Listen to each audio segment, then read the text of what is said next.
नमस्कार। समाचारों के इस बुलेटिन को लेकर आपके साथ मैं हूं सुखवीर। आप देख रहे हैं आपका अपना चैनल भिवानी हलचल। और आज की खबरें इस प्रकार से। वीरवार को गुजरात के राज्यपाल आचार्य देवव्रत ने रोहतक रोड पर स्थित राधा स्वामी सत्संग भवन में बतौर मुख्य अतिथि शिरकत करते हुए परम संत हजूर कंवर महाराज की उपस्थिति में जहर मुक्त प्राकृतिक खेती एवं पर्यावरण संरक्षण हेतु उपस्थित 22,000 लोगों को प्राकृतिक खेती अपनाने की शपथ दिलाई। इस अवसर पर राज्यपाल महोदय ने बताया कि प्राकृतिक खेती को अपनाकर हम अपने आप को गंभीर बीमारियों से मुक्त कर सकते हैं। गुजरात के राज्यपाल आचार्य देवव्रत ने कहा कि 60 के दशक से पहले जो खेती होती थी उस समय cancer, heart attack, BP, sugar जैसी बीमारियां लोगों में नहीं पाई जाती थी। अब हमें रासायनिक खेती से आगे बढ़कर जैविक खेती से भी एक कदम आगे प्राकृतिक खेती को अपनाना होगा। उन्होंने कहा कि 60 के दशक में हमारी ज़मीन में ऑर्गेनिक कारकों की मात्रा 2.5% थी, जो अब घटकर आधा प्रतिशत से भी कम रह गई है। इसका कारण खाद में कृत्रिम रूप से नाइट्रोजन, फास्फोरस, मैग्नीशियम व पेस्टिसाइड का प्रयोग करना है। उन्होंने कहा कि यूनेस्को और यूएनए की रिपोर्ट के अनुसार विश्व स्तर पर ग्लोबल वार्मिंग का 24% हिस्सा अकेला रासायनिक खेती के कारण है। ऐसे में विश्व स्तर पर अब रासायनिक खेती की बजाय प्राकृतिक खेती की तरफ आगे बढ़ना होगा। इसके लिए हमें डीएपी व यूरिया पर अपनी निर्भरता को कम करना होगा। राज्यपाल आचार्य देवव्रत ने प्राकृतिक खेती के बारे में उपस्थित जनसमूह को कहा कि इसके लिए गोबर की खाद, गुड़ व जैविक मिट्टी के घोल को यूरिया और डीएपी के स्थान पर प्रयोग करना होगा। इससे जमीन में सूक्ष्म जीवाणुओं व केंचुओं की मात्रा बढ़ेगी, जो प्राकृतिक रूप से सभी फसलों को नाइट्रोजन, फास्फोरस, आयरन और मैग्नीशियम पहुंचाने में सक्षम है। इससे न केवल उत्पादन बढ़ेगा बल्कि लागत में भी कमी आएगी और किसान समृद्ध होगा।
सबको दिखे पीछे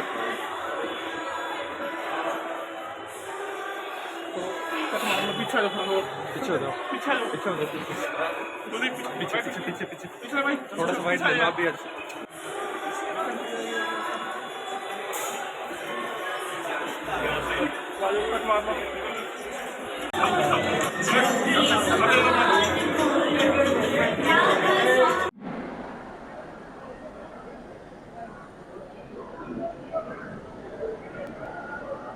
बहुत ही गर्व का विषय है। राधा स्वामी सत्संग विनोद की साथ संगत के लिए राधा स्वामी विनोद सत्संग के माध्यम से लाखों परिवारों का कल्याण कर रहे हैं। इनके द्वारा समाज में फैली हुई कुरीतियां जैसे नशा, जो परिवारों को बर्बाद कर रहा है, सदाचार का जीवन, जो हमारी भारतीय संस्कृति का आधार रहा है, भ्रूण हत्या एक महापाप जिसके खिलाफ महाराज श्री ने एक बहुत बड़ा आंदोलन चलाया, और जिस देश में बहन बेटियों के लिए कहा जाता था यत्र नार्यस्तु पूज्यन्ते रमन्ते तत्र देवता, कि जिन घरों में माताओं बहनों की इज्जत होती है, सम्मान होता है, वहां देवता वास करते हैं। और जहां पर बहनों के दुख के आंसू गिरते हैं वहां धर्म कर्म सब नष्ट हो जाते हैं। खिलाफ एक जन आंदोलन पैदा किया और उसी के साथ हिंसा, जो सबसे बड़ा पाप है दुनिया में। जब हम अपनी सुरक्षा चाहते हैं तो हर प्राणी अपनी सुरक्षा चाहता है। हम किसी को जीवन दे नहीं सकते तो किसी का जीवन लेने का अधिकार हमें नहीं हो सकता। इस प्रकार का महाउपदेश महाराज श्री के द्वारा खान पान हमारा शुद्ध हो और प्राणियों को मारकर खाना महापाप, इससे मुक्ति का रास्ता आपने दिलाया। तो वो कार्य जो हमारे परिवारों को सुखी बना सकते हैं, समाज को श्रेष्ठ बना सकते हैं, भाईचारा और एकता पैदा कर सकते हैं, इस पूरे मिशन पर महाराज श्री पूरे मानवता के कल्याण के लिए निरंतर लगे रहते हैं। ये अपने देश का और हम सबका सौभाग्य है। इसके लिए मैं गुरु महाराज को नमन करते हुए आज की अपनी बात शुरू करता हूं। महाराज श्री ने जानकारी दी कि आप जितने भाई और बहनियां बैठे हैं लगभग खेती बाड़ी करने वाले किसान हैं। और इस समय जैसे महाराज श्री ने अपने उद्बोधन में हमें आदेश दिया, आपसे ही मैं पूछता हूं, जब अपने देश में रासायनिक खेती 60 के दशक से पहले नहीं थी, क्या आपने कभी कैंसर नाम की बीमारी का नाम सुना था? कोई हार्ट अटैक को जानता था? कोई ये डायबिटीज शुगर घर घर में हो गई इसको कोई जानता था? इस साल के आंकड़े हैं कि 50 और 60 साल की उम्र में हजारों व्यक्ति हार्ट अटैक होकर के मर गए। आज हम अस्पतालों में जाते हैं तो अस्पताल भरे रहते हैं। अस्पतालों में जाकर ऐसा लगता जैसे सारी दुनिया बीमार हो गई।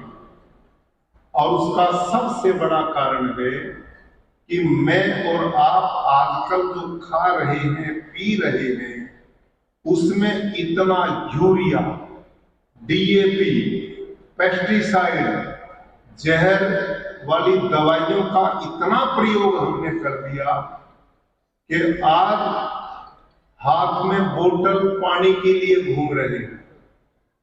काहे का विकास हमने किया? कोई जानता था कि पानी भी बिकेगा?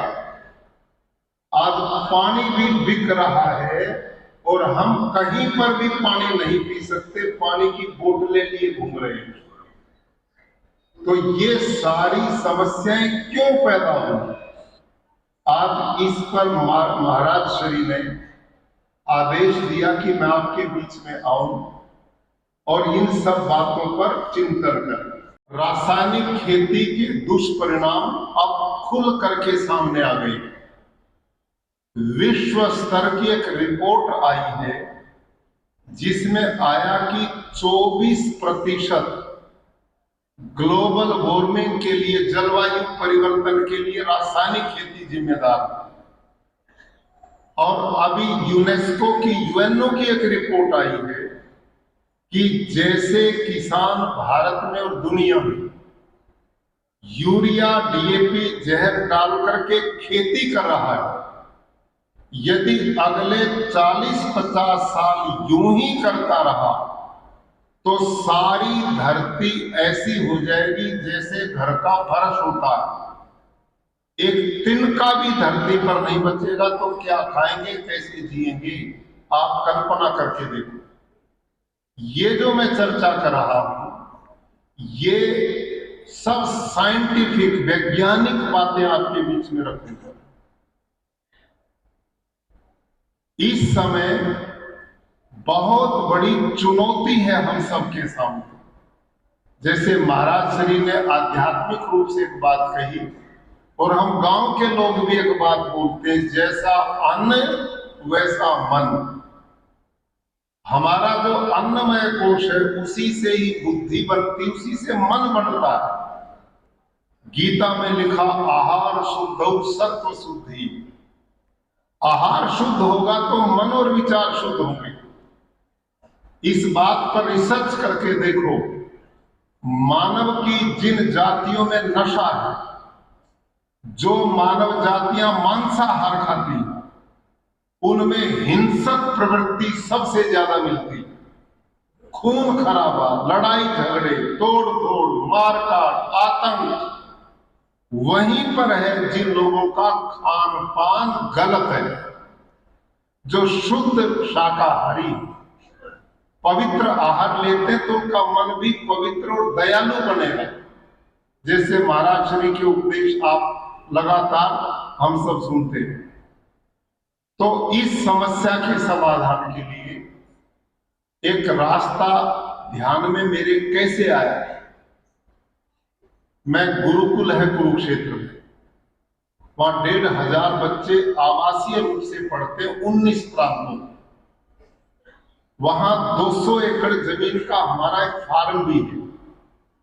मैं उसमें खेती करवाता था, वही जो आप लोग करते हैं, यूरिया डीएपी पेस्टिसाइड यही डलवाता था। एक दिन एक घटना घटी, मैंने धान लगा रखे थे। एक लड़का कर्मचारी खेत का दौड़ा दौड़ा आया और उसने मेरे को कहा कि जी फलाना कर्मचारी स्प्रे कर रहा था कीटनाशक का और बेहोश होकर के गिर गया। हम दौड़े गए, उसको उठाकर लाए, अस्पताल में ले गए। 2-3 दिन में जीवन तो उसका बच गया। लेकिन मैंने घटना पढ़ी थी अखबार में कि एक ही साल में महाराष्ट्र में 40 किसान केवल ऐसे ही दवाई के छिड़काव करते हुए मर गए। खेती वाले कर्मचारी ने ना तो वो कीटनाशक पिया था, ना उसने खाया, छिड़काव करते करते बेहोश होकर के मर सकता था। और मैं जो मासूम बच्चे माता पिता ने मुझे सौंपे हैं पढ़ने के लिए, मैं उनको अपने खेत की जो सब्जी खिलाता हूं, अनाज खिलाता हूं, फल देता हूं, इसमें ये जहर सीधा डलवाता हूं। सब में जहर डलवाता हूं, वही खाना मैं इन बच्चों को देता हूं। तो मेरे मन में एक घृणा पैदा हुई कि तू इस देश की भावी पीढ़ी के साथ कितना बड़ा अन्याय और पाप कर रहा। और मैंने संकल्प लिया कि अब मैं रास्ता बदलूंगा, ये जहर अपने खेतों में नहीं डालूंगा। यहां से मेरा काम शुरू हुआ था।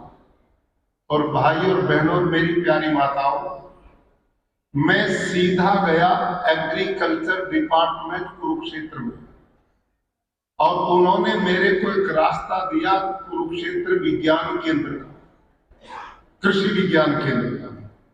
वहां एक डॉक्टर हरिओम, गांव के जमींदार लेकिन साइंटिस्ट थे सीनियर। मैंने उनसे कहा कि क्या इस जहर की खेती ना करके इसका कोई विकल्प है कि जो हम कर सकें। तो डॉक्टर हरिओम ने मुझे कहा कि आप जैविक खेती करो, ऑर्गेनिक फार्मिंग करो। अब मेरी बात को थोड़ा सा ध्यान करके सुनना। मैं जिस खेती का प्रचार करता हूं वो ऑर्गेनिक खेती नहीं है। मैं जिस खेती की बात आपको कहूंगा वो जैविक खेती नहीं है। मैं जो बात कह रहा हूं उसका नाम प्राकृतिक खेती है, नेचुरल फार्मिंग है, प्राकृतिक खेती है। अब हम में से बहुत लोग यही नहीं जान पाते कि जैविक खेती क्या है और प्राकृतिक खेती क्या है। रासायनिक को तो हम समझ गए, जिसमें यूरिया है, डीएपी है, कीटनाशक है, इंसेक्टिसाइड, पेस्टिसाइड, ये तो रासायनिक है जिसके नुकसान है, जिसको हमने छोड़ना है। लेकिन पिछले 30-40 साल से भारत सरकार और प्रदेश सरकारें प्रमोट कर रही जैविक खेती, लेकिन 30-40 साल के प्रयास के बाद भी हम अपने देश में जैविक खेती के मॉडल खड़े नहीं कर पाए। क्यों नहीं खड़े कर पाए? क्योंकि उसमें किसान की उपज घटती है, उसकी लागत कम होती नहीं, उसकी मेहनत कम होती नहीं। अब जब हम आप सबको ये बात कहते हैं कि जहर मुक्त खेती करो, तो एकदम किसानों के कान खड़े हो जाते हैं कि यदि हम ये जहर मुक्त खेती करेंगे तो हमारा उत्पादन कम हो जाएगा, हमारा उत्पादन घट जाएगा। इसलिए लोग रासायनिक खेती को छोड़ना नहीं चाहते।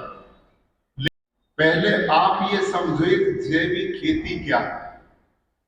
जैविक खेती, ऑर्गेनिक फार्मिंग मैंने 5 एकड़ में अपने गुरुकुल के खेत में शुरू करवाई, जहर वाली को छोड़ने की सोच को लेकर। पहले साल मैंने जब जैविक खेती की, एक गड्ढे बनाए, उनमें गोबर डाला, फिर उसमें वो केचुआ डाला, जो गिंडोया हरियाणा में बोलते हैं। वो भारत वाला नहीं होता, उसमें वो विदेश का है। और वो जो गिंडोया है विदेशी केचुआ, वो एक तापमान बढ़ता तो मरता, तापमान घटता तो भी मर जाता, और अपने शरीर से हैवी मेटल छोड़ता है जो बीमारियों को जन्म देते हो। मिट्टी नहीं खाता हो, केवल गोबर खाता है। तो मैंने ये सारा काम शुरू किया, एक गड्ढे बनाए पक्के, उसमें गोबर डाला, वो केचुए खरीद के उसमें डाले। 1.5-2 महीने में उलट पुलट करके, छान छून करके, फिर वो खाद, वर्मी कंपोस्ट कहते हैं, वो खेत में डालते। मैंने वो सारे काम किए। पहले साल सारे कीड़े मकोड़े खा गए खेत को, कुछ नहीं हाथ लगा। मैंने सोचा कोई बात नहीं, फिर करते। दूसरे साल वही खेती मैंने की, 50 साल मेरे को 50% पैदा हो गया। तीसरे साल की तो 80-90% फायदा हुआ। लेकिन ना तो मेरा खर्चा घटा, ना मेरी लागत घटी, ना मेरी मेहनत घटी। मैंने एक विचार करा कि तेरे पास तो इस गुरुकुल में 200 एकड़ जमीन है, 200 किले जमीन है। जिस किसान पे बेचारे पे 2-4-5 किले जमीन है, उसको हम ये खेती करवाएंगे तो उसका तो परिवार उजड़ जाएगा। 3 साल उसको मिलेगा कुछ नहीं, तो बच्चे कहां से पालेगा? तो ये बात मेरी समझ में आई नहीं। मैं उन डॉक्टर हरिओम कृषि वैज्ञानिक के पास में फिर गया। मैं कहा, डॉक्टर साहब 3 साल हो गए आपकी बताई मैं खेती करता हूं, लेकिन इसमें तो बसने का काम ही नहीं, इसमें तो उजड़ने का प्रोग्राम है। वो कहने लगे कि आप ये करना चाहते थे, रासायनिक छोड़ना चाहते थे, ये तो मैं भी जानता था, इसमें कुछ मिलने वाला नहीं होता तो अब तक देश में बहुत लोग अपना लेते। तो उस दिन उन कृषि वैज्ञानिक ने मेरे को 2 रिपोर्ट दी। अब और ध्यान से सुना, 2 रिपोर्ट दी। कहाँ की? एक तो है कृषि विश्वविद्यालय हिसार की, एक कृषि विश्वविद्यालय लुधियाना की। और वो दोनों कृषि वैज्ञानिकों ने जो रिसर्च की थी, शोध किया था, उसकी रिपोर्ट थी। उस रिपोर्ट में जैविक खेती के बारे में लिखा था ये क्या है। ये सबको जरूर आज प्राकृतिक खेती जो जिस प्रकार रासायन डाली जा रही है, यूरिया डाली जा रही है, उससे किसानों के और पूरे देश की स्वास्थ्य खराब हो गया है। इसके लिए आज देवव्रत आचार्य जो गुजरात के गवर्नर है, उन्होंने शपथ दिलाई है कि प्राकृतिक खेती करने। और तो पूरे आश्रम के राधा स्वामी विनोद के सभी सत्संगी भाइयों ने हजूर कंवर सिंह महाराज की अगुवाई के अंदर और उनके दिशा निर्देश पर शपथ ली है कि प्राकृतिक खेती करेंगे, क्योंकि जिस प्रकार से कैंसर बढ़ गया है, दूसरी और बीमारियां बढ़ गई है, इसको सिर्फ एक चीज़ बता सकती है, खाद्य पदार्थों से। और खाद्य पदार्थ जब भी अच्छे बनेंगे जब हम प्राकृतिक खेती अपनाएंगे। तो हम सब ने आज शपथ ली प्राकृतिक खेती अपनाएंगे। लगभग आज शपथ ली? लगभग 20-22 हज़ार लोगों ने आज शपथ। यहाँ पर उपस्थित हुए और प्राकृतिक खेती के बारे में विस्तार से बताया। और जिस प्रकार से आज हम यूरिया, DAP, कीटनाशक दवाइयाँ हम जो डाल रहे हैं, जिससे कैंसर जैसी, हार्ट अटैक जैसी महामारी दिन प्रतिदिन बढ़ती जा रही है, उससे भी निजात मिलेगी। और प्राकृतिक खेती में बहुत ही कम खर्चे से हम खेती का उत्पादन करेंगे। हमने यहाँ पर शपथ भी ली और हम जितने भी हमारे साथी हैं, किसान भाई हैं, उनको भी हम बताएंगे कि प्राकृतिक खेती की तरफ रुझान करो, क्योंकि जो गौमूत्र और गाय के गोबर से जो प्राकृतिक खाद बनती है, उसमें हमारा खर्चा भी बहुत ही कम, 1 किले में कम से कम 1000 या 1200 रुपये का खर्चा आएगा। और अब हम कम से कम 10 से 12 हज़ार रुपये की कीटनाशक दवाइयाँ डाल रहे हैं, उससे भी निजात मिलेगी। और जो खेती है उसमें भी पैदावार में कोई फर्क नहीं पड़ेगा। कैसे लागू करोगे इसको? हमने आज ये सीखा जो आचार्य देवव्रत जी ने बताया कि प्राकृतिक खेती करनी चाहिए। इससे हमारे में बहुत बीमारी बढ़ रही है। जो गाय के गोबर की उन्होंने उपलब्धियाँ गिनवाई थी, उससे हमें कहीं जाने की ज़रूरत नहीं। जो हम मतलब ये खाद बीज मोल ले रहे हैं, इसका बचाव होगा और हमारी पैदावार बढ़ेगी। इसमें जो गाय का उन्होंने जो गोबर और मूत्र की बात की है, वो हमारे घर में मिल जाती है। न हमें बाज़ार में जाना पड़ेगा उस चीज़ को खरीदने के लिए। इससे पैदावार भी बढ़ती है और आने वाले समय में हमारी बीमारियों से मुक्त। लागू करना चाहती थी। पहले भी ये प्रस्ताव आ चुका है, 0 बजट फार्मिंग और जैविक ऑर्गेनिक फार्मिंग के बारे में बहुत सी बातें चल चुकी हैं, लेकिन उसके लोग अपना नहीं रहे हैं। उसका कारण ये रहा है कि उसमें मुनाफा नहीं हो रहा, लागत ज़्यादा हो रही है और उसका उत्पादन बहुत कम हो रहा है। लेकिन जो आचार्य जी ने बताया, हमको गवर्नर जी ने बताया, वो था प्राकृतिक चिकित्सा, प्राकृतिक खेती की। और ये प्राकृतिक खेती को ऑर्गेनिक फार्मिंग की जो जैविक फार्मिंग से बहुत अलग है। इसमें नाइट्रोजन का प्रॉपर, जैविक में हमें प्रॉपर नाइट्रोजन नहीं मिल पाती है खेतों को, लेकिन प्राकृतिक खेती से हमें प्रॉपर नाइट्रोजन, फॉस्फोरस। वीरवार को चैत्र नवरात्रों के दूसरे दिन भिवानी के विभिन्न मंदिरों में माता ब्रह्मचारिणी की पूजा अर्चना की गई। भिवानी वासियों को माता के दर्शन करवाने के लिए भिवानी हलचल टीम ने दुर्गा कॉलोनी स्थित दुर्गा मंदिर में पहुंचकर माता की महिमा को जाना। वहीं इस अवसर पर मंदिर महंत ने बताया कि मां दुर्गा के इस मंदिर में भक्तों के द्वारा 751 अखंड ज्योत जलाई जा रही है। स्थानीय दुर्गा कॉलोनी में स्थित मां दुर्गा मंदिर भिवानी के रेलवे स्टेशन के नज़दीक स्थित है। यहाँ माता की 751 ज्योत लगाई गई हैं, जिसमें भक्त अपनी मुराद मांगते हैं और माता सभी भक्तों की मुराद पूरी करती है। इसी अवसर पर मंदिर में नवरात्रों पर 9 दिन मां की विशेष पूजा अर्चना की जाती है। इस बारे में मंदिर के पुजारी ने बताया कि माता रानी की ज्योत हर नवरात्रों में लगाई जाती है और इस बार माता की 751 ज्योत लगाई गई हैं। वह इस मंदिर में आए भक्तों ने बताया कि मंदिर में पिछले कई वर्षों से वो आ रहे हैं।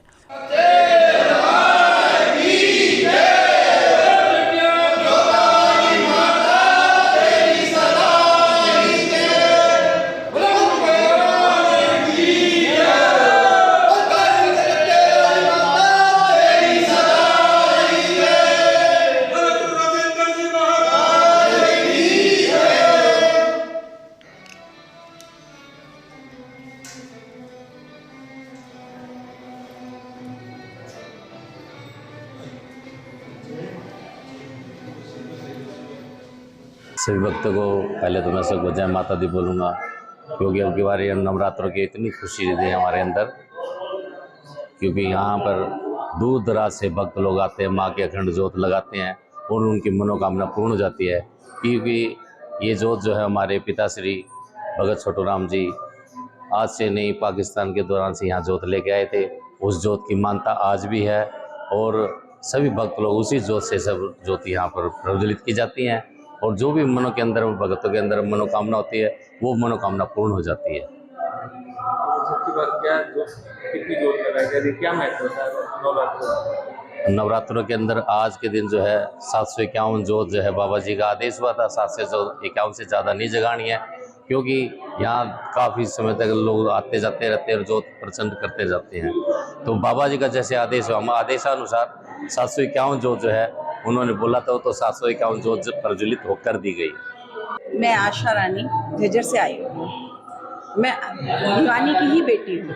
मैं जब से ही मैंने अपना होश संभाला है तब से मैं इस मंदिर में आती हूँ। तब भगत जी थे, गुरु भगत जी थे, तब से ही मैं यहाँ आ रही हूँ और मैंने आज तक जो भी मांगा है इस माता रानी ने मेरा पूरा किया है। जब भी मैं जोत जगाती हूँ ऐसा लगता है कि मैं माँ के सामने ही खड़ी हूँ और माता के दर्शन कर रही हूँ। जी बताओ ना। अब मतलब मेरा शादी तो झज्जर हो गई है, लेकिन मैं हर नवरात्र यहाँ माँ की जोत जगाने के लिए आती हूँ, माँ का दर्शन पाने के लिए आती हूँ।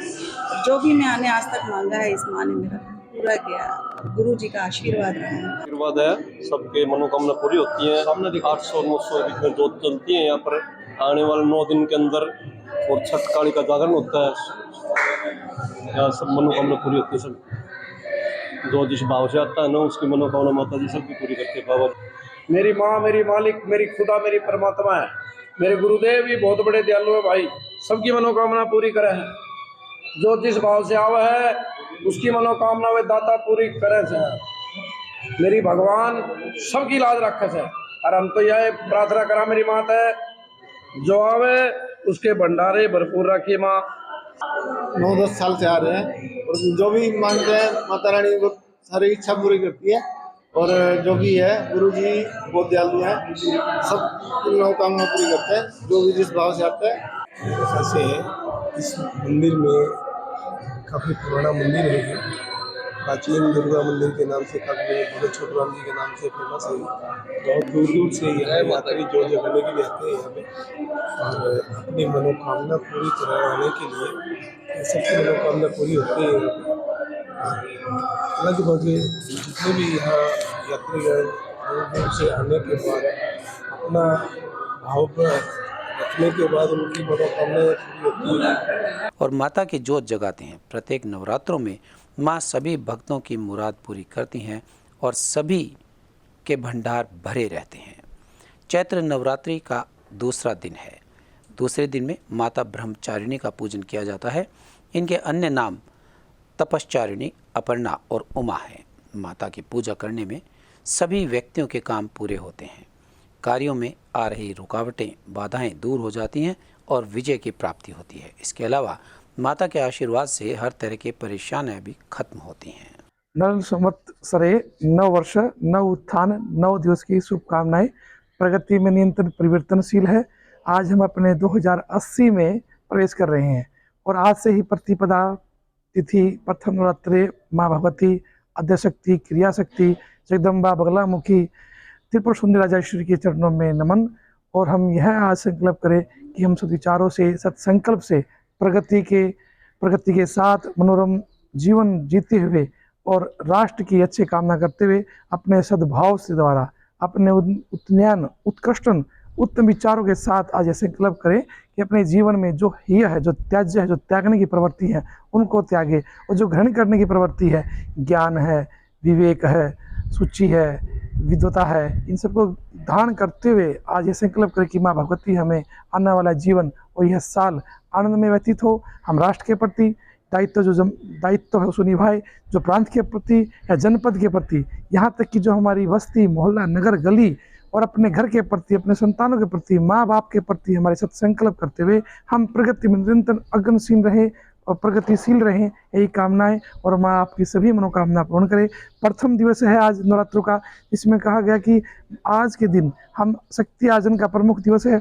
शक्ति द्वारा सरस्वती या फिर महालक्ष्मी, महाकाली, जिसके भी आप साधक है वो साधना में आप संपन्नता प्राप्त करें और अपने श्री चरणों में आपको लगाएं। आपका दिन मंगलमय हो, आपका नववर्ष मंगलमय। 10 महाविद्याओं में श्री कुल और काली कुल 2 कुल हैं, जिसमें श्री कुल श्रेष्ठ कुल है। श्री कुल में माँ बगलामुखी जो पीताम्बरा है, जिसे पीतकाली भी कहा गया है, पीतवर्णे पीतकाली। आज प्रथम दिवस पर माँ बाबा जयगिरी आश्रम में सिद्धपीठ बाबा के सानिध्य में अगोचर समाधिस्थ हैं सिद्ध बाबा शंकर गिरी जी महाराज की पुण्य स्मृति में आज से प्रथम रात्रि दिवस पर बगलामुखी का प्रथम प्रवेश, कलश स्थापना, उपचार स्थापना और हरिद्रा गणपति आदि देवताओं का स्थापना करते हुए पूजन किया गया और माँ बगलामुखी से व्यवहारिक जगत में सुख शांति समृद्धि और ज्ञान विवेक की प्राप्ति के लिए प्रार्थना की गई।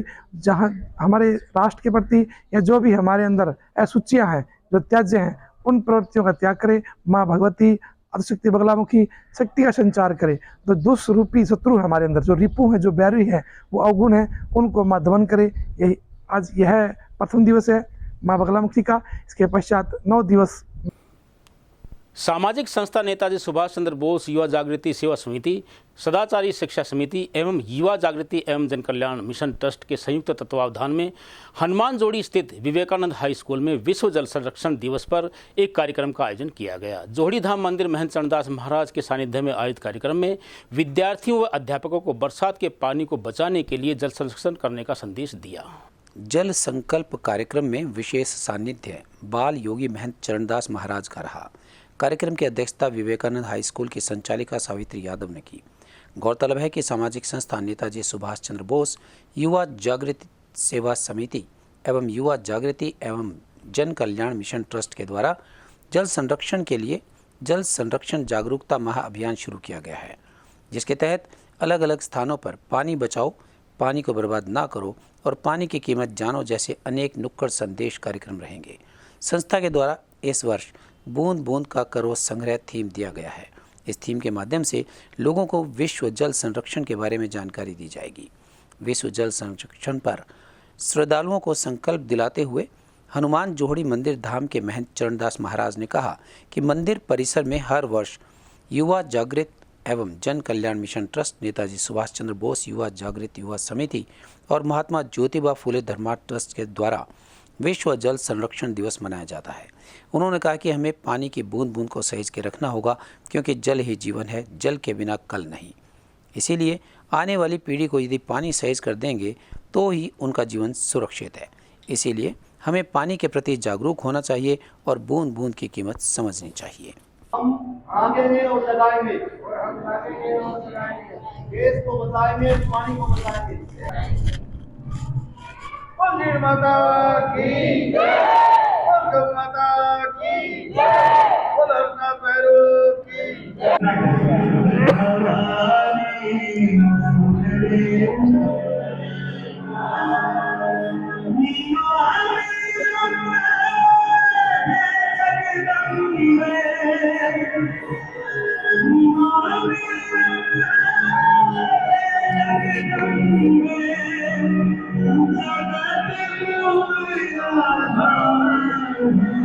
जल संरक्षण दिवस है और इस पर हम हर साल कोई न कोई यात्रा निकालते हैं, एक संकल्प लेते हैं। वो संकल्प चाहे 7 दिन का हो, 15 दिन का हो, महीने का हो। हमारी संस्थाओं के माध्यम से युवा जागृति जन कल्याण मिशन ट्रस्ट, नेताजी सुभाष चंद्र बोस युवा जागृत समिति और महात्मा ज्योतिबा फुले धर्मा ट्रस्ट, ये तीनों संस्थाएं मिलकर के काम करते हैं। पूरे प्रदेश में इस प्रकार का एक हम अभियान लेकर के चलते हैं। अब की बार भी हमारा अभियान रहेगा और ये सभी से प्रार्थना है कि क्योंकि जितनी जनसंख्या बढ़ रही है उतनी पानी की कटौती होती जा रही है। तो जनसंख्या बढ़ेगी तो पानी ज़्यादा चाहिएगा और पानी की मात्रा बहुत कम होती जा रही है, तो उसको बचाना है। पानी की बूंद बूंद बचेगी जब आदमी का जीवन बचेगा। इसके लिए हमने सचेत रहना होगा, सचेत होना होगा, जगना होगा, ताकि अपने लोगों को, अपने समाज को इस के प्रति सजग किया जाए, जागरूक किया जाए। जल दिवस है, इससे हम संदेश देते कि पानी बहुत जरूरी है, पानी को बचाना चाहिए, पानी ही जीवन है। क्या नाम आपका? रतन सिंगल, दिल्ली से। ये 23वीं पदयात्रा है माता की। भिवानी से जिन माता की पद यात्रा जा रही है, तो सबकी यात्रा सफल करे माता जी, ये हमारी प्रार्थना है। बोल जीन माता की जय। माँ जीन भवानी की यात्रा पिछले काफ़ी सालों से हम करते आ रहे हैं। माँ का आशीर्वाद है। यहाँ से माँ जीन भवानी का दरबार करीब 230 किलोमीटर का है। तो आज हम इसकी शुरुआत करेंगे यहाँ से। और मेरे साथ मेरे काफ़ी साथी हैं, दिल्ली से भी टीम आई हुई है हमारे साथियों की। तो इस पैदल यात्रा में चलेंगे। हमारा मिशन सिर्फ एक ही है कि आपसी जो हमारा भाईचारा है वो बना रहे। और जो आज प्रकृति के साथ हमने जो छेड़छाड़ करी है, ज़्यादा से ज़्यादा हमारा संदेश रहेगा कि पानी को बचाना है, पर्यावरण को लगाना है, ज़्यादा से ज़्यादा हमने पेड़ लगाने हैं।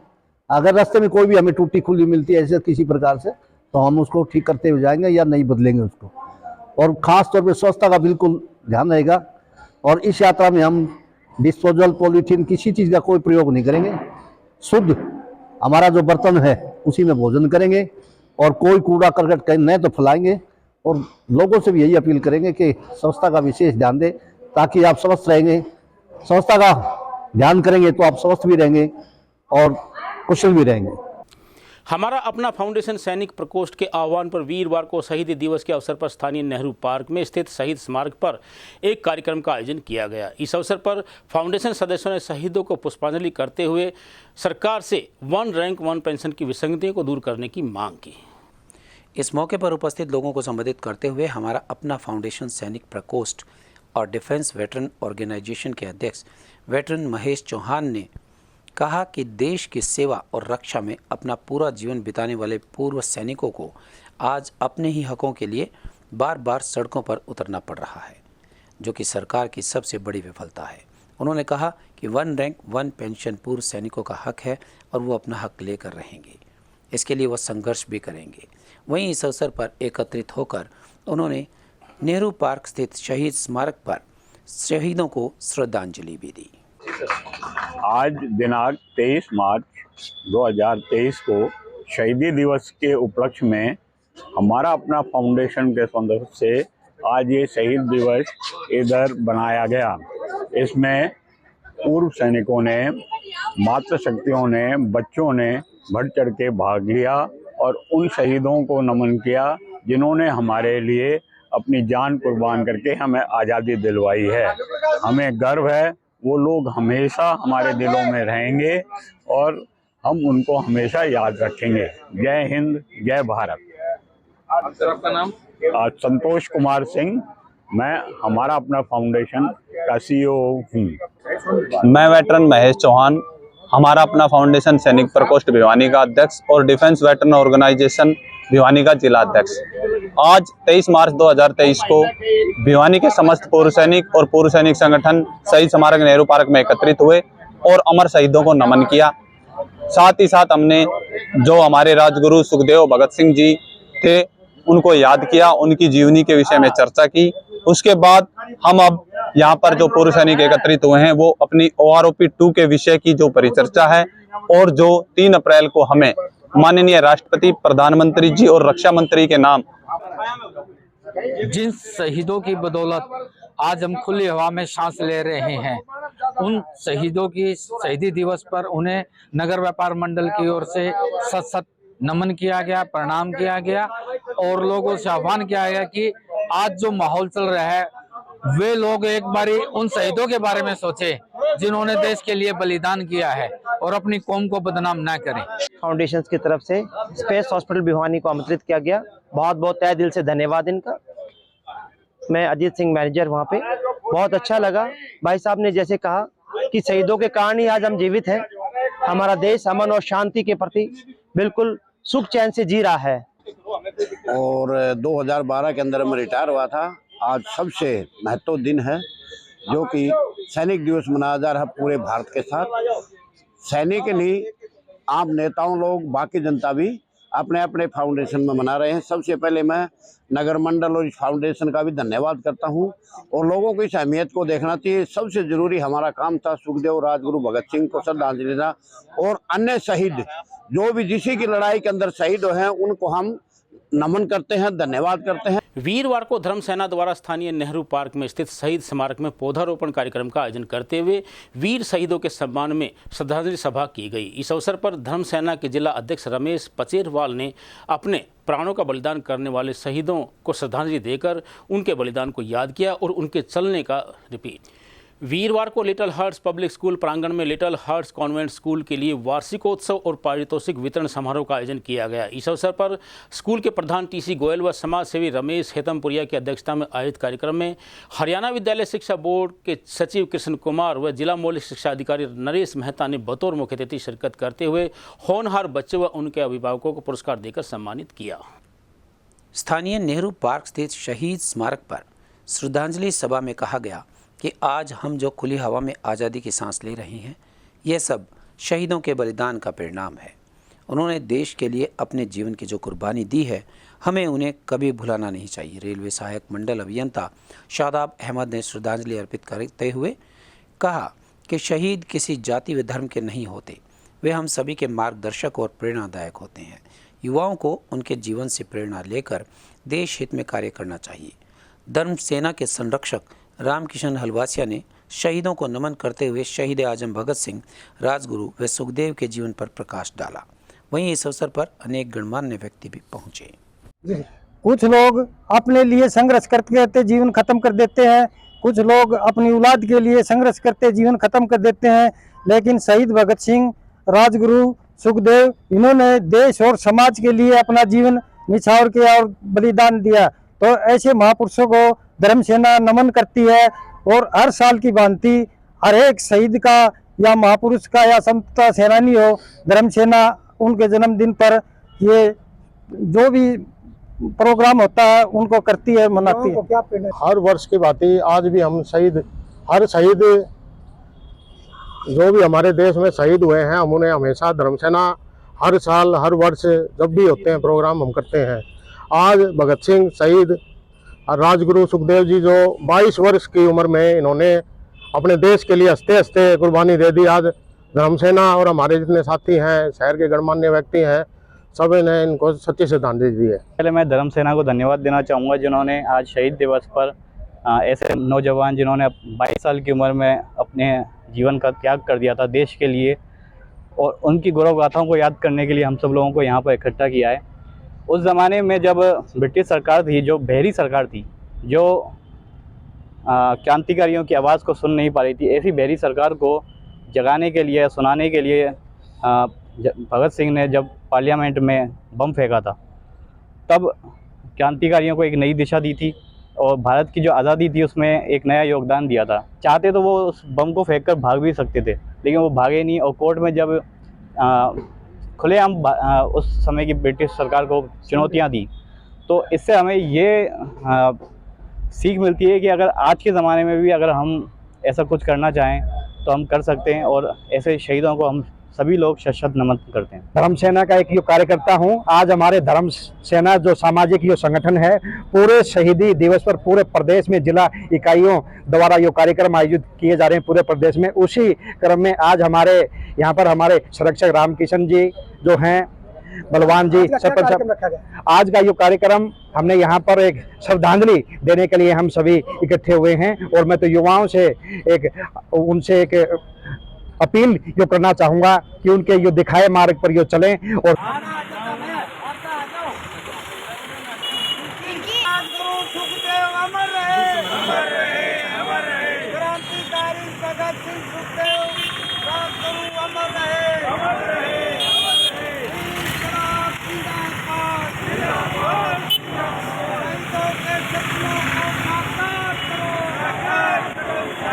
एसयूसीआई पार्टी का कार्यकर्ता, आज हमने शहीदों की बुकों की स्टॉल लगाई है। शहीद भगत सिंह, राजगुरु, सुखदेव, तीनों का जो शहादत दिवस है उसको भी मना रहे हैं और उनको विचारों को देश के प्रदेश के कोने कोने में फैलाने के लिए उनका बुक स्टॉल, उनकी बुक, उनका लिटरेचर हम बांट रहे हैं, सेल कर रहे हैं। और इनके सपनों को साकार करने के लिए हमारी पार्टी एसयूसीआई लंबे समय से जी जान से लगी हुई है। और हमारा AIKMS भी आज पूरा देश में शहीद भगत सिंह, राजगुरु, सुखदेव का शहीदी दिवस मना रहा है।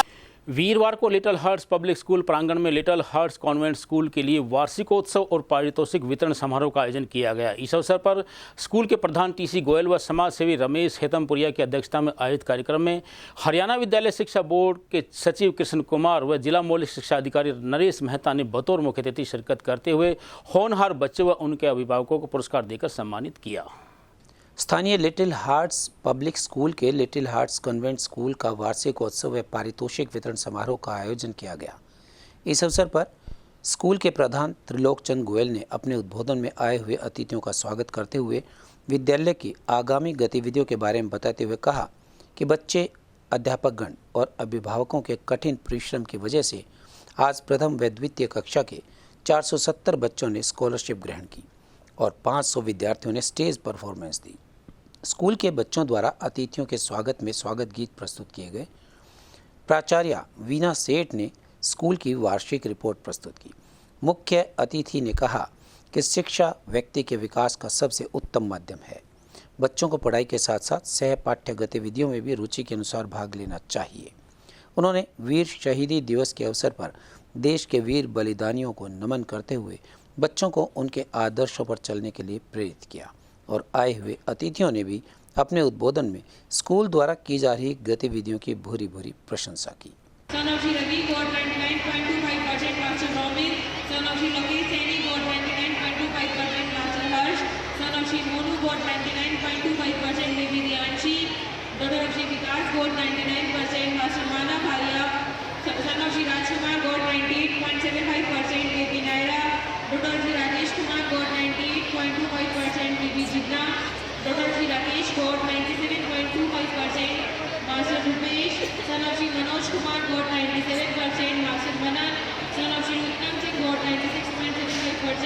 Baby Kritika, Dr. Satish got 96%, Baby Anaya 25%, Master Ansh Mehta, Sabir got 99.67%, first in Kali competition, first drawing competition, third in literature competition. Baby Sia Singh, Dr. Akshit Sonu got 99.67%, first in poem competition. Baby Rohita, Dr. Akshit Shailesh Changra got 99.67%, second in poem competition, they got 99.33%, first in writing competition, third in poem competition. Master Shobhit Kaushik, son of Sachin Kaushik got 99.33%, consolation in poem competition. Baby Shavya, Dr. Rishabh Goyal got 98.67%. Master Dikshit, son of Shri Umesh got 98.33%, first in Talari competition.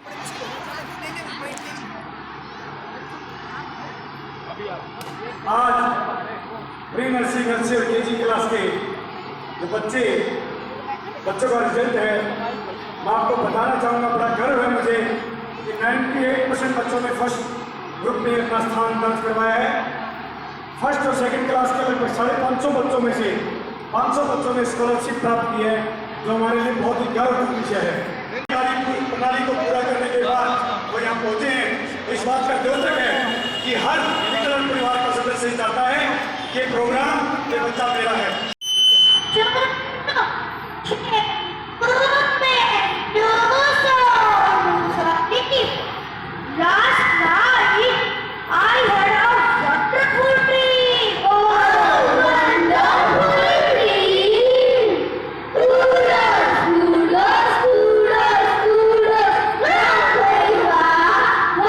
आज हम little heart convent school का वार्षिक उत्सव मनाने जा रहे हैं। आज का अब पहला दिन हमारा, और कल हम little heart public school Devsar का और 25 तारीख को little heart public school Bhiwani का वार्षिक उत्सव और स्कॉलरशिप डिस्ट्रीब्यूशन फंक्शन करने जा रहे हैं। आज के फर्स्ट और सेकंड क्लास के बच्चों को 500 से लगभग बच्चों को हम स्कॉलरशिप दे रहे हैं। प्री नर्सरी और केजी क्लास के लगभग 97 से 98% बच्चे फर्स्ट ग्रुप में हैं, ये मीन्स 90% से अबव। हमारा एक ही ध्येय है, बच्चों का चौमुखी विकास। आज जो बच्चों की परफॉर्मेंस है वो केजी और फर्स्ट क्लास के बच्चों की परफॉर्मेंस है। लगभग 500 बच्चे स्टेज पर परफॉर्म कर रहे हैं। तीनों दिन में लगभग 1800 बच्चों को स्कॉलरशिप दी जा रही है और लगभग 2200 बच्चे स्टेज पर अपनी परफॉर्मेंस देंगे। जिनको स्कॉलरशिप दी जा रही है वो एकेडमिक है, यानी जिन बच्चों ने फर्स्ट टू फिफ्थ 90% से परसेंटेज अबव प्राप्त की है और 6 to 8 में जिन्होंने 85% से अबव लिया है। हमारा एक ही ध्येय है, हमारे जो देश के प्रधानमंत्री माननीय श्री नरेंद्र जी मोदी जी ने जो न्यू एजुकेशन पॉलिसी आरंभ की है, हम चाहते हैं कि जन जन तक उस पॉलिसी को पहुंचाएं, बहुत अच्छी प्रकार से बच्चों को शिक्षित करें। हमारा एक ही ध्येय है कि बच्चों को एंटरप्रेन्योर बनाएं, उनको ऐसी स्किल्स प्रोवाइड करें ताकि बच्चा कहीं भी अपने उद्देश्य में पीछे न रहें।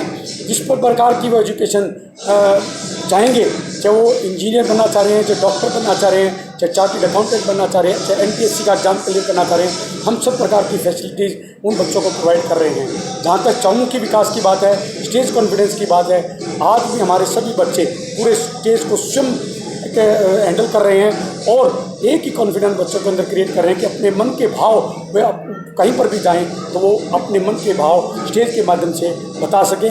और ये जो विद्यार्थियों को स्कॉलरशिप दी जा रही है, स्कॉलरशिप हम आज 500 बच्चों को दे रहे हैं फर्स्ट और सेकंड क्लास के, और 3 दिन में लगभग 1800 बच्चों को स्कॉलरशिप दे रहे हैं।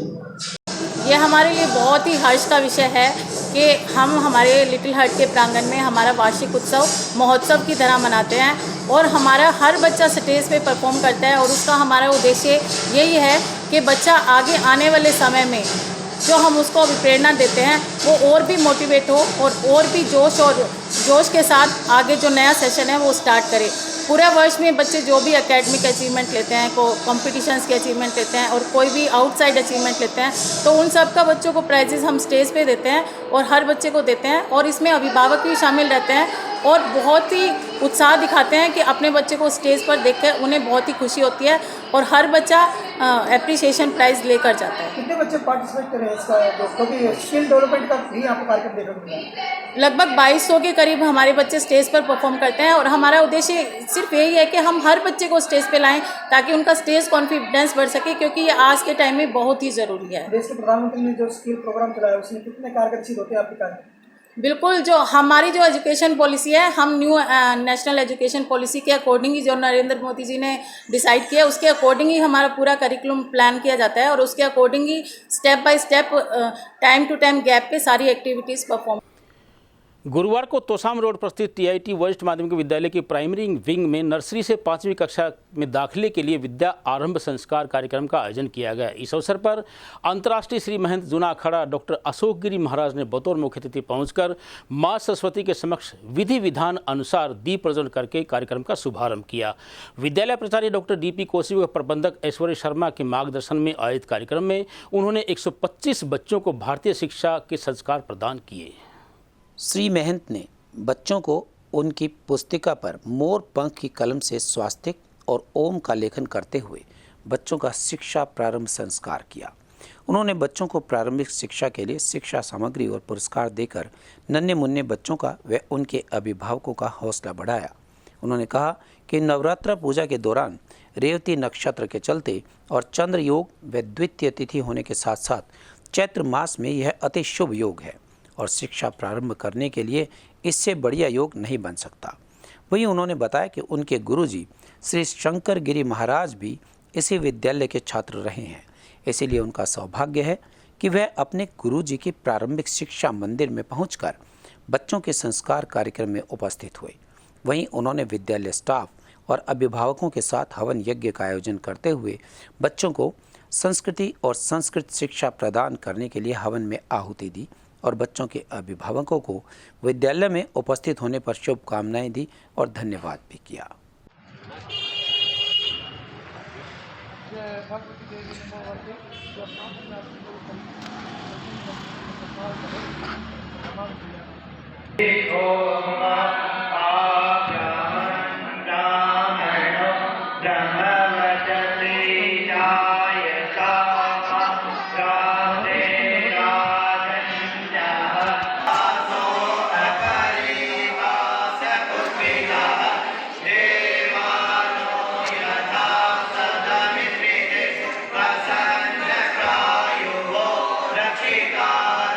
दिवे दिवे देवानां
मथुरा, मंगला, मोक्षदा छोटी काशी को कहा गया है। और छोटी काशी अर्थात जहाँ ज्ञान का अर्जन हो, जहाँ पुण्य का अर्जन हो, देवताओं का अर्जन, छोटी काशी।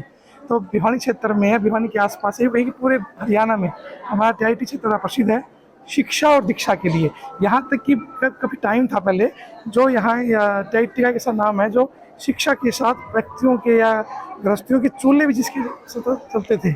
आज यहाँ आने लग रहा है कि जो हमारी पुरानी पद्धति है, वैदिक परंपरा, इसमें अक्षर ज्ञान, ऐसे कहिए कि ऋषि परंपरा में विद्या प्रवेश जी। हाँ, मैं कहते कि भद्रम करने भी देवा भद्रम, कि ऐसा सुने जिससे हम देवता बन जाए।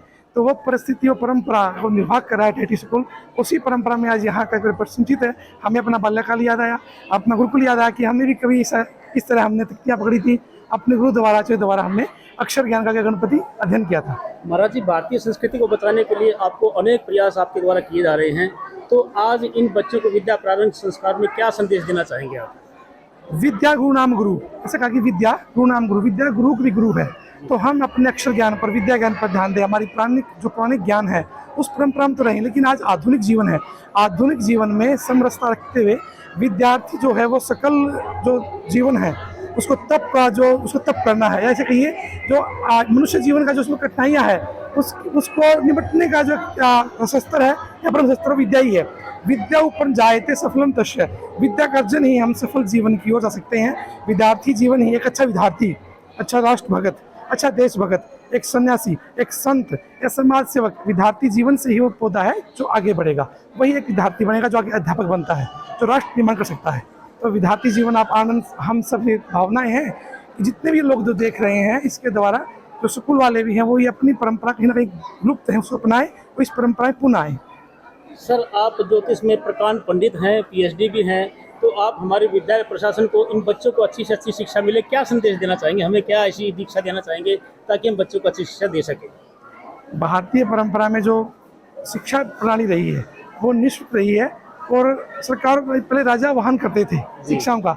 आज शिक्षा स्तर बड़ा कॉस्टली हो चुका है, बहुत निर्धन व्यक्ति जो अध्ययन कर सकते हैं, लेकिन कहीं ना कहीं धन के अभाव में शिक्षा ग्रहण नहीं कर पाते। तो सरकार को चाहिए कि जो संस्थान है उनका सहयोग करें, उनको आगे लेके आए और जहाँ शिक्षा है वहाँ शिक्षा, कल्प और ध्रुव ये सब सहज हो सकते हैं। शिक्षित व्यक्ति एक राष्ट्र का निर्माण तो करता ही है, साथ में बाहर जाकर वो देश के लिए सब कुछ करता है। और तब संभव है जब सरकारें या राष्ट्र या कोई भी समाज सेवक है एक शिक्षा को एक व्यापार न बनाकर ज्ञान बनाए। ई टेंडरिंग व रिकॉल पॉलिसी को वापस लेने की मांग के लिए संघर्षरत हरियाणा के गांव की छोटी सरकार की हरियाणा सरपंच एसोसिएशन के प्रधान रणवीर समेन ने प्रदेश के सरपंचों से एकजुट होकर आंदोलन करने की अपील की है। वहीं उन्होंने इस मुद्दे को लेकर सरकार द्वारा सरपंचों को गुमराह करने का आरोप लगाया। इस मौके पर उन्होंने बताया कि गांव-गांव जाकर आंदोलन को लेकर जनसंपर्क किया जा रहा है। 3 अप्रैल को जंतर मंतर पर भारी संख्या में पॉलिसी को लेकर हरियाणा के सरपंच प्रदर्शन करेंगे। उन्होंने कहा कि इस संदर्भ में लोगों का काफ़ी सहयोग और समर्थन भी मिल रहा है। प्रधान ने कहा कि उनकी जायज़ मांगे हैं और इन पॉलिसियों से कोई ग्रामीणों को लाभ नहीं हो रहा है। वहीं सीएम के भिवानी दौरे को लेकर उन्होंने कहा भाजपा के नेताओं को और सीएम को गांव में नहीं घुसने दिया जाएगा और इसका जमकर विरोध भी किया जाएगा। हम लोगों ने जो गांव देहात बचाओ आंदोलन चलाया हुआ है उसी के इससे मैं आज मैं भिवानी पहुंचा हूं, अपने साथियों के साथ बैठकर चर्चा करेंगे कि कैसे अपने आंदोलन को तेज किया जाए और सरकार को कैसे हम लोग मजबूर, मैं तो यही कहता हूँ सरकार को हम लोग मजबूर कर देंगे जब तक ग्राम पंचायतों को उनके अधिकार नहीं दिए जाते। हमारा आंदोलन ऐसे ही जारी रहेगा और हम संघर्ष करते रहेंगे जब तक अपने अपने गांव देहात को बचाने के लिए जो आंदोलन चलाया हुआ है सरकार जब तक ग्राम पंचायतों के अधिकारों को वापस करते पंचायती एक्ट लागू नहीं करती। क्या मुख्य मांग है सर? कुछ हमारी मुख्य मांग 2 ही है, सिर्फ पंचायती एक्ट लागू करो पूर्ण रूप से और राइट टू रिकॉल या तो विधानसभा और लोकसभा में लागू करे या फिर बिल्कुल इसको खत्म किया जाए। वो भी इलेक्टेड बॉडी, हम भी इलेक्टेड बॉडी हैं। फिर प्रदर्शन भी कर ले, कोई कार्रवाई नहीं चल रही है, सरकार को ध्यान नहीं दे रही है। चंडीगढ़ में हमने प्रदर्शन किया। देखो वो सरकार का काम है, हम अपना काम कर रहे हैं, अपना संघर्ष जारी रहेगा जब तक हम अपने अपने अधिकार ग्राम पंचायतों के अधिकार वापस नहीं ले। मैं राजदीप मोदी रिटायर्ड एसडीओ बिजली बोर्ड से और बैठा सरपंच बना हूँ, गाँव लखपुरा है मेरा। तो जो सरकार करी है बिल्कुल जो नहीं, जो अपने पंचायती राज को खत्म करना चाहती है और हम इसका फुल जोर विरोध करे हैं और गांव का पूरा समर्थन मिल रहा है। सरपंच दानंद संत भिवानी ब्लॉक और डिस्ट्रिक्ट भिवानी। तो क्या मांगे यहाँ पे, क्या करना? मुख्य मांगे तो हमारी टेंडर के बारे में जी, और राइट टू रिकॉल वापस करे सरकार, और ये तानाशाही हम नहीं सहेंगे। हम एकजुट है सभी, और सभी ब्लॉक के सरपंच, सभी डिस्ट्रिक्ट के, और हम सब मिलजुल कर इसका विरोध करेंगे। इससे मिल रही थी सबको, गांव में भी सबको बता रहे हैं इस बारे में, क्या इसके लाभ है क्या हानि है। लाभ तो कोई है नहीं, इसके हानि है सब, और इसके बारे में सब हम बता रहे हैं। शहीदी दिवस की पूर्व संध्या पर विभिन्न सामाजिक संगठनों द्वारा भिवानी के चौक चौराहों पर शहीदों के सम्मान में विशेष कार्यक्रमों का आयोजन किया गया। इस अवसर पर नगर के शहीद भगत सिंह चौक, चंद्रशेखर आजाद चौक इत्यादि अनेक स्थानों पर दीप प्रज्वलित करते हुए शहीदों को याद किया गया। शहीदी दिवस की पूर्व संध्या पर नगर में शहीदों के नाम से बने चौक चौराहों पर विशेष कार्यक्रमों का आयोजन किया गया। इस उपलक्ष्य में नगर के शहीद भगत सिंह चौक एवं चंद्रशेखर चौक के अलावा अनेक चौराहों पर दीप प्रज्वलन कर शहीदों को श्रद्धांजलि दी गई। वहीं नगर के अनेक संगठनों ने इस कार्यक्रम में बढ़ चढ़कर भाग लिया और साथ ही साथ एक दूसरे को हिंदू नववर्ष की शुभकामनाएं भी दी। नगर के चौराहों को भव्य तरीके से सजाया गया, जो शहर की शोभा को चार चांद लगा रहे थे। गर्व से हम हिंदू हैं, हिंदुस्तान हमारा है, भारत माता की जय, वंदे मातरम, वंदे मातरम, मातरम मातरम, वंदे मातरम। जेसीआई भिवानी डायमंड द्वारा लाल लाजपत राय चौक पे एक बहुत बड़ा आयोजन किया गया है, और ये आयोजन शहीदों को याद करते हुए पूर्व संध्या पर एक ऐसा कार्यक्रम किया है जिसमें दीपमाला को बनाई गई है, और सभी जेसीआई डायमंड के हमारे साथी सबने भगवान राम का नाम लेके, आज नया साल भी है, पूर्व संध्या के साथ साथ आज नया साल भी प्रारंभ हुआ है हिंदी के हिसाब से, तो सबने एक दूसरे ने गले मिलके बधाइयाँ दी है। शहीदी दिवस की पूर्व संध्या पर शहर के भिवानी शहर के सभी मुख्य चौराहों पर शहीदी दिवस को मनाया गया, जिसमें सभी शहर के गणमान्य लोगों ने दीप प्रज्वलित करके सभी स्वतंत्रता सेनानियों, राजगुरु चंद्रशेखर आजाद, सभी जैसे रानी लक्ष्मीबाई, सभी को सम्मानित करने के लिए दीप प्रज्वलित करके शहर में आगे आने वाली पीढ़ी को भविष्य में उनके अंदर एक देश भक्ति के लिए भावना जागृत करने के लिए दीप प्रज्वलन का प्रोग्राम किया गया। ये आज एक तो हिंदू नववर्ष है और कल शहीदी दिवस है, तो शहीदी दिवस की पूर्व संध्या पर सभी जो भिवानी के चौक हैं सभी को दीप प्रज्वलित किया गया है, सजाया गया है, और नववर्ष के उपलक्ष्य में मिठाइयाँ बांटी गई हैं। ये दोनों कार्यक्रम एक साथ। मैं नववर्ष विक्रमी संवत और शहीदी दिवस की पूर्व संध्या पर सभी को हाथ जोड़कर नमस्कार करता हूं और शुभकामनाएं देता हूं। आज भिवानी के सभी चौकों को बहुत ही रंगारंग कार्यक्रम के साथ शहीदी दिवस मनाया जा रहा है। उन शहीदों को हम नमन करते हैं जिनके कारण आज हम खुले वातावरण में सांस लेते हैं, और जिनकी वजह से हमारा अस्तित्व बिल्कुल उन्मुक्त है। हम सभी शहरवासी उनको नमन करते हैं, उनके प्रति अपनी कृतज्ञता व्यक्त करते हैं, और प्रभु से प्रार्थना करते हैं कि भी हम उनके द्वारा बताए गए सन्मार्गों पर चले, और उसी प्रकार से उनके संस्कारों को अपनाते हुए हम भारतीयता को और बढ़ाएं, हिंदुत्व को और बढ़ाएं, और राष्ट्र के विकास में हम अपना पूरा योगदान दें। सभी को हिंदू नववर्ष की बहुत बहुत शुभकामनाएं। आज शहीदी दिवस की पूर्व संध्या पर हम सब यहाँ एकत्रित हुए और दीपक जलाकर हमने शहीदों को याद किया। सभी को बहुत बहुत शुभकामनाएं, और चाहते हैं कि हम सभी शहीदों के द्वारा दी गई कुर्बानी को ध्यान रखें, और शहीदी दिवस 23 मार्च हर साल आता है उसको उतनी धूमधाम से मनाएं जैसे कि और त्यौहार और सब मनाते हैं। भिवानी के निकटवर्ती गांव सै में शहीद दिवस के अवसर पर शहीदों को याद करते हुए विशेष कार्यक्रम का आयोजन किया गया। इस अवसर पर राष्ट्रीय सम्मान संस्था, महाराणा प्रताप युवा क्लब इत्यादि अनेक सामाजिक समूहों और SUCI कम्युनिस्ट इत्यादि के द्वारा शहीदों को पुष्पांजलि अर्पित करके उन्हें याद किया गया। शहीदी दिवस के अवसर पर गांव सै के बस स्टैंड क्षेत्र में स्थित शहीद स्मारक पर एक विशेष कार्यक्रम आयोजित किया गया। इस कार्यक्रम में राष्ट्रीय सम्मान संस्था, वीर महाराणा प्रताप युवा क्लब सै, फौजी ग्रुप, सहयोग ग्रुप, शिक्षा समिति, रक्षक फाउंडेशन व वीर क्षत्रिय सेना बौंद जैसी अनेक संस्थाओं ने शहीदों को पुष्पांजलि अर्पित कर उनके जीवन पर प्रकाश डाला। वहीं देश के क्रांतिकारी socialist unity centre of India party ने शहीद आजम भगत सिंह, राजगुरु सुखदेव का शहीदी दिवस स्थानीय नेहरू पार्क भिवानी में सम्मानपूर्वक मनाया। शहीदों के चित्र पर पुष्प अर्पित किए और आज़ादी के आंदोलन के क्रांतिकारियों की पुस्तकों की स्टॉल भी लगाई। जो कि दामाई के प्रधान भी हैं, गांव के सरपंच भी प्रधान हैं और संस्थाओं के भी प्रधान हैं और हमारे रोडवेज से टीएम जी बैठे हैं और जितने भी दहेज विरोधी वाले हैं, जितनी संस्थाएं हैं, खास करके एक्स सर्विसमैन जो संस्था है, उन लोगों को मैं नतमस्तक करता हूं, क्योंकि जो सर्विसमैन यानी कि जो हमारी भूमि के लिए मात्र भूमि के लिए रक्षा के लिए अपना सब कुछ बलिदान करके और उन ठंडे इलाके के अंदर पड़े रहते हैं, उन जो एक्स सर्विसमैन ये लोग बोलते हैं, लेकिन मैं तो कहता हूं वह हमारे जो मुख्य रक्षक, उनके लिए मैं बार बार नमन करता हूं। और खास रूप से मैं ये एक बात कहना चाहता हूं, एक व्यक्ति के अंदर जो भारत भूमि के लिए, अपनी मातृभूमि के लिए जो दिल के अंदर गहराई से जो सम्मान छिपा होता है, उसकी रक्षा हमारे नौजवान करते हैं। और राजगुरु सुखदेव भगत सिंह अमर रहे, राजगुरु सुखदेव सिंह भगत सिंह अमर रहे, राजगुरु सुखदेव सिंह जी अमर रहे, भगत सिंह जी अमर रहे। इंकलाब, इंकलाब, इंकलाब। हरियाणा विद्यालय अध्यापक संघ जिला भिवानी ने शहीदी दिवस के अवसर पर विजयनगर स्थित अध्यापक भवन में रक्तदान शिविर एवं विचार गोष्ठी कार्यक्रम का आयोजन किया। कार्यक्रम का शुभारंभ परिषद के सीईओ एडीसी मनोज दलाल ने बतौर मुख्य अतिथि पहुंचकर किया। इस अवसर पर उन्होंने शहीदों के चित्र पर माल्यार्पण करके उन्हें याद किया।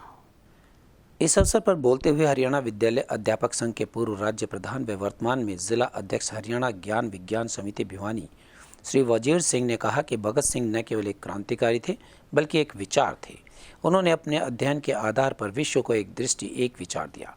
भगत सिंह का नारा इनकलाब जिंदाबाद का अर्थ था पूरी की पूरी व्यवस्था परिवर्तन, जिसमें समाज के सभी वर्ग बराबर हों, समान हो, एक देश का एक देश द्वार, एक व्यक्ति का एक व्यक्ति द्वारा शोषण न किया जाए, किसी को भी किसी चीज़ का अभाव न हो, समाजवाद पर आधारित व्यवस्था हो, उत्पादन और वितरण के साधनों पर आम आदमी का स्वामित्व हो।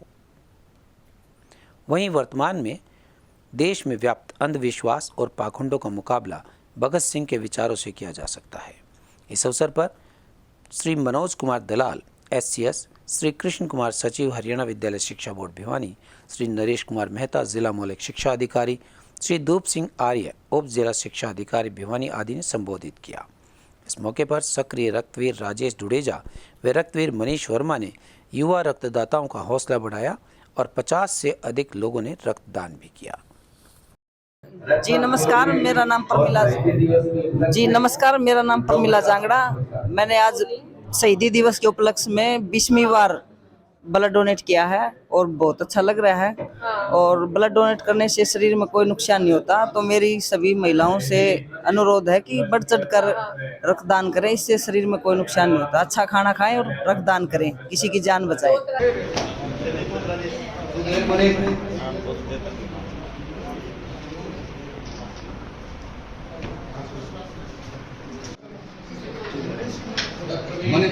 मनीराम, संदीप,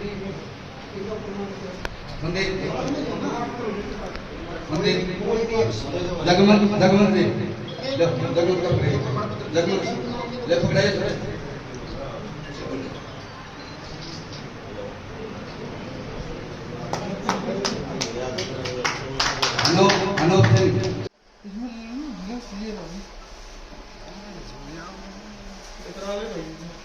नहीं, बाकी फोटो ले ना उसकी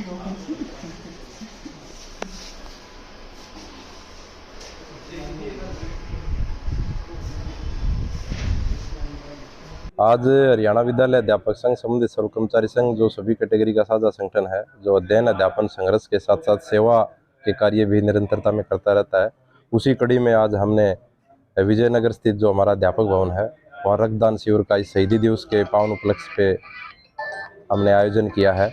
और आप सभी पत्रकार साथी आए हैं जो रक्तदाताएँ हैं और बढ़ चढ़ के सभी साथियों ने भाग लिया है। मैं सभी का संगठन की तरफ से, समस्त अध्यापकों की तरफ से, मैं मास्टर सुमेर आर्य, हरियाणा विद्यालय अध्यापक संघ का जिला कोषाध्यक्ष, आज इस शहीदी दिवस पर जो हमारे शहीदों ने, भगत सिंह ने आज के दिन कुर्बानी दी थी और देश को आज़ादी दिलाई थी, तो हरियाणा विद्यालय अध्यापक संघ ने एक कैंप लगाकर उनको एक श्रद्धांजलि दी है।